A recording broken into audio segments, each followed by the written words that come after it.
Hi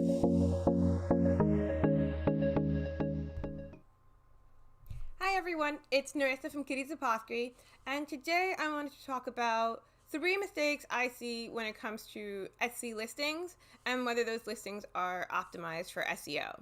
So the first things first, what is SEO? SEO stands for search engine optimization, and why you should care about this is basically this is how people that don't know about you and your store, even if you sell on other platforms or if you sell on your own website, this is basically how people are going to find you. Online, we use tags, keywords, and a lot of those times our tags and keywords will be stashed in our listing.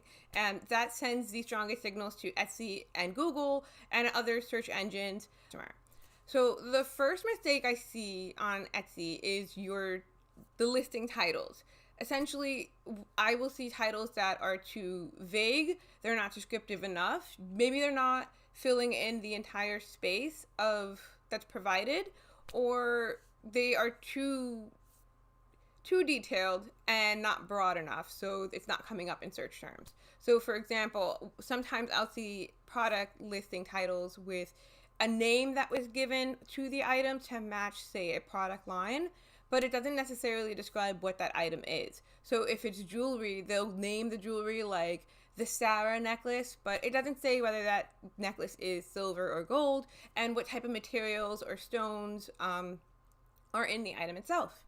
The second thing I see with Etsy SEO mistakes is tags. You're not using all 13 tags that are available to you.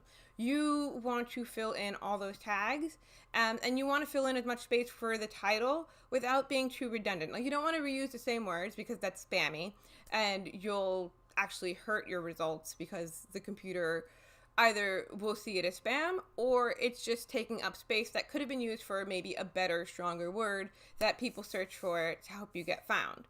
So you want to make sure that your title and your tags have some of the same keywords, and not all of them though. You'll want to vary it up, and you'll vary it up in your tags.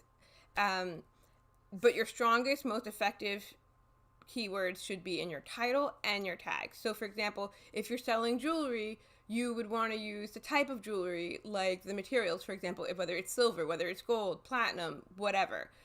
What kind of materials are in it, as well as the base of it. Does it have pearls? Does it have crystals? Does it have semi-precious stones? That kind of thing you'll want to include in your titles and in your tags, and as well as in your description, so that the search engine knows that you're the most relevant for whatever the customer is searching in terms of silver jewelry with semi-precious pearls and that kind of jazz.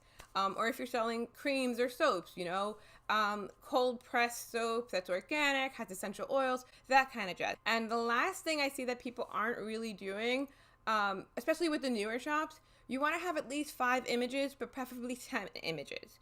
A lot of stores are maybe only including 1 or 2, and you can do yourself a great disservice by only having 1 or 2 photos on your listings. It doesn't give your customers a good enough example of the product, so that can kind of turn them off from converting from a browser to a buyer. You want to have at least 5 images, because back in the day Etsy only had enough for 5 images. Now they've expanded that. You can include up to 10 different images for your product, and you definitely want to use as many as possible without using the same images. You maybe want to include just the general photo of your image on a white background or a neutral background, and then maybe for the other photos you'll want to show the packaging, whether it's gift wrapped, as well as a couple of lifestyle shots. So if you have some lifestyle shots that you have on your Instagram or on your Facebook, you can use those to kind of fill up the space, because that sends the strongest signals to Etsy, and can rank you higher if you're using up all the space and you're providing as much information about your product so that Etsy's comfortable with showing it in front of buyers.